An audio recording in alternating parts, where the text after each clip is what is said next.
Assalamualaikum warahmatullahi wabarakatuh. Alhamdulillahilladzi khalaqan nasa min dzakari wa untha wa ja'alnakum syu'uban wa qabaila lita'arafu.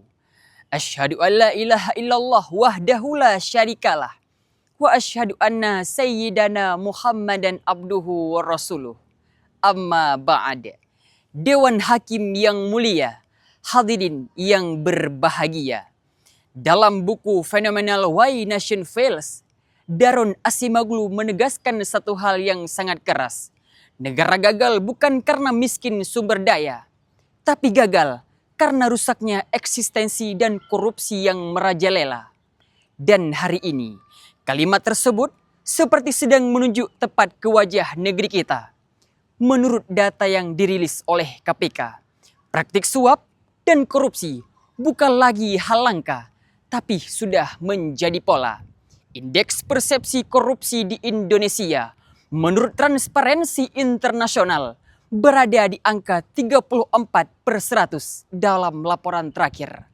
Angka ini menunjukkan bahwa korupsi di Indonesia tidak baik-baik saja, namun hanya berubah wajah dan modus belaka. Beberapa tahun terakhir ini, kita disungguhi dengan rentetan kasus.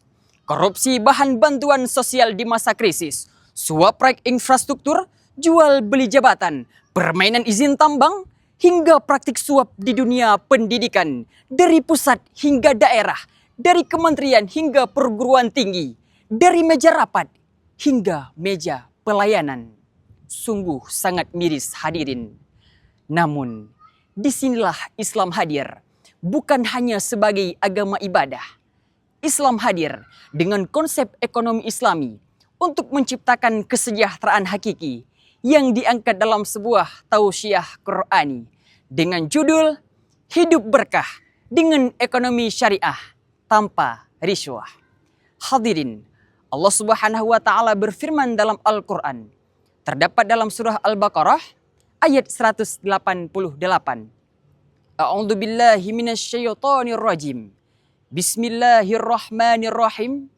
Wala ta'kulu amwalakum bainakum bil batil wa tudlu biha ilal hukami lita'kulu fariqam min amwalin nasi bil itsmi wa antum ta'lamun. Yang artinya, dan janganlah kamu makan harta di antara kamu dengan jalan yang batil. Dan janganlah kamu membawa urusan harta itu kepada para hakim dengan maksud kamu bisa memakan harta orang lain itu dengan jalan dosa. Padahal kamu mengetahui. Dewan Hakim yang mulia, hadirin yang berbahagia. Ayat ini menegaskan tentang larangan memperoleh harta dengan jalan tidak baik dan juga merugikan orang lain. Dalam konteks ekonomi syariah, ayat ini memberikan landasan yang cukup kuat untuk melarang segala bentuk penipuan, korupsi, dan juga suap yang ada dalam kehidupan.